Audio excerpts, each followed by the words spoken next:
Inside Baghdad's National Operations Room, a wall of glowing screens tracks the pulse of a nation voting for its next parliament.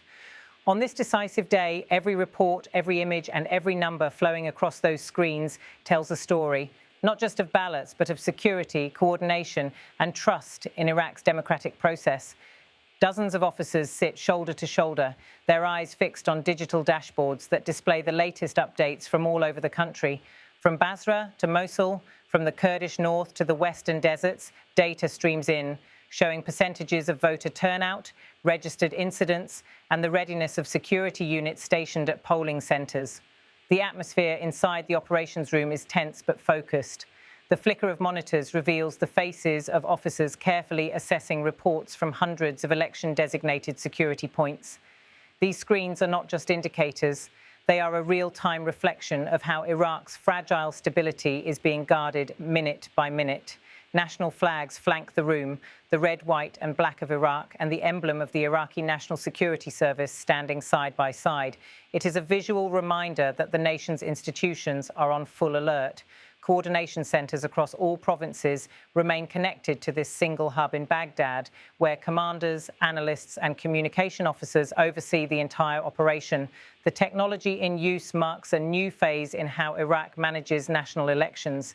In past years, election days often meant confusion, delayed reports and security briefings shared over phone lines that crackled with interference. Today, those delays have been replaced with a secure online system that links local field units directly to Baghdad. Arshad al-Hakim, the media director for the Iraqi National Security Service, moves between screens, speaking with officers and technical teams. His presence adds both authority and calm. When he speaks, it's clear he sees this as more than a routine operation. Up to this point, the security situation has been very good and is proceeding smoothly, he says. There is a high turnout of citizens. The strong level of security coordination has likely contributed to this smooth process, along with direct supervision and on-site monitoring. In previous elections, security updates were relayed via alerts and telephone calls, but today they are being communicated through this secure online platform.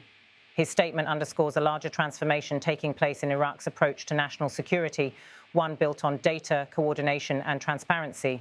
As the morning progresses, officers monitor the figures on the screens, the number of polling stations secured, the incidents logged, the voter density across districts. The visuals tell a quiet but powerful story. The system is holding. Despite earlier warnings of potential unrest, there have been no major breaches reported. Every few minutes, the screens refresh, showing percentages updated from the field. Each colour on the map represents a province, each number a checkpoint, each blinking light a patrol, confirming stability on the ground. Outside the operations room, streets across Iraq remain heavily patrolled. Military vehicles move in convoys through Baghdad's neighbourhoods. Roadblocks are set up near key government buildings and polling centres. Security officers check IDs, monitor vehicles, and keep communication lines open with local command posts.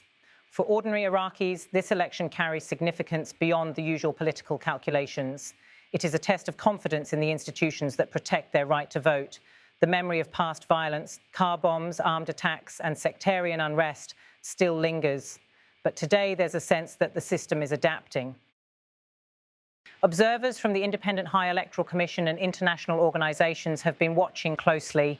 Their reports note that turnout, while varying by region, has shown signs of renewed public engagement, particularly in cities that had previously seen boycotts or low participation.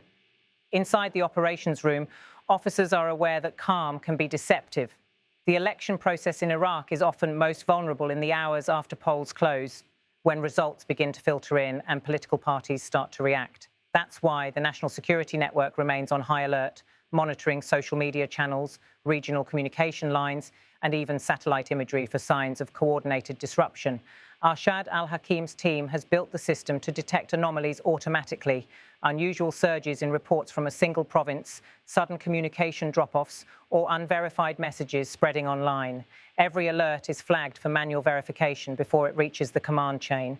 In one corner of the room, a group of young technicians monitor a dedicated channel that tracks digital threats, misinformation, fake announcements, and attempts to manipulate public perception of the election's progress.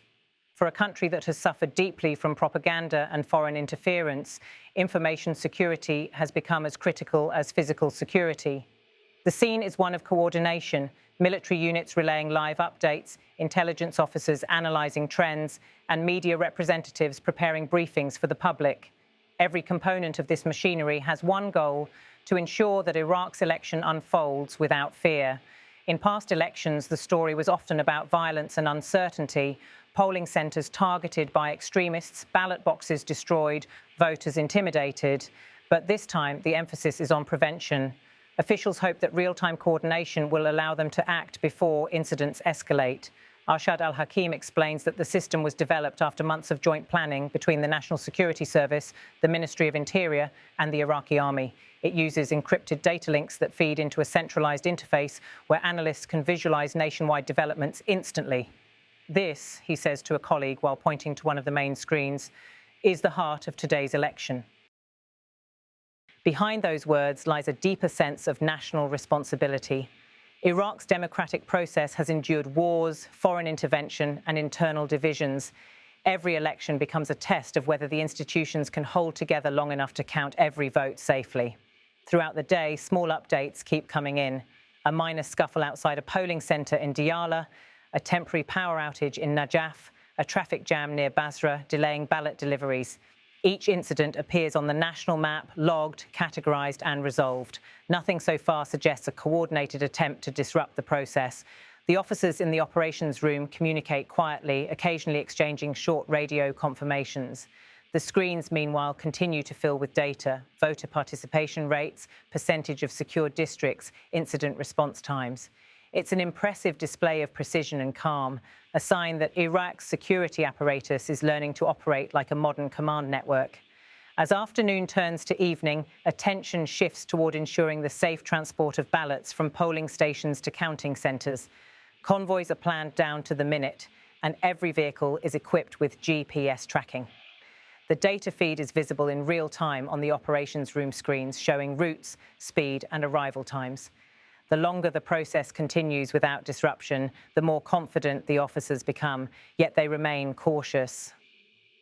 Election day in Iraq can change in a moment. A rumour, a flash protest, a single violent act could tilt the balance. That's why every second counts in this room. By late evening, as voter turnout data begins to stabilise, Arshad al-Hakim gives a short internal briefing. He praises the teams for their coordination and urges continued vigilance. We can say, he remarks, that the security situation today is one of the most stable in recent election cycles.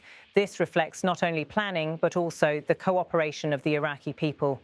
His words resonate with a sense of pride. For many in this operations centre, the smooth running of election security is more than a professional achievement. It's a message to the world that Iraq's institutions are regaining control over their democratic process. Across the country, media outlets begin reporting that the day has passed largely without violence. The footage from Baghdad's operations room, showing uniformed officers surrounded by digital maps and glowing statistics, becomes the image of reassurance broadcast across Iraqi television. The secure digital platform, once an experimental system, now proves its worth. It allows immediate sharing of verified data with provincial command centres, reducing confusion and preventing duplication of reports. For Iraq's security officials, this is an example of how modernisation can strengthen democracy, one networked command post at a time. Outside, Baghdad's skyline glows under a calm night. Streets that once echoed with the sounds of conflict are now filled with citizens returning from polling stations, proud to have voted without fear. Inside the National Operations Room, the lights remain bright. Officers continue their work, monitoring late-night reports, tracking ballot transfers, and preparing the first internal summaries. The day may be ending, but their vigilance does not. As Arshad al-Hakim walks across the room, stopping to thank his team, the mood is one of cautious optimism. Iraq has not just held another election. It has demonstrated a measure of resilience. The coordination, technology and discipline seen here mark a quiet but important victory for a country still rebuilding its faith in governance. The hum of computers and the steady rhythm of updates continue deep into the night. Each new line of data adds another small measure of confidence that the process worked, that for once security and democracy moved in tandem. And as dawn approaches over Baghdad, those still watching the screens know that their efforts have helped protect more than polling stations. They've safeguarded the idea that Iraq's future, fragile, contested, but still alive, can be decided not by violence but by votes.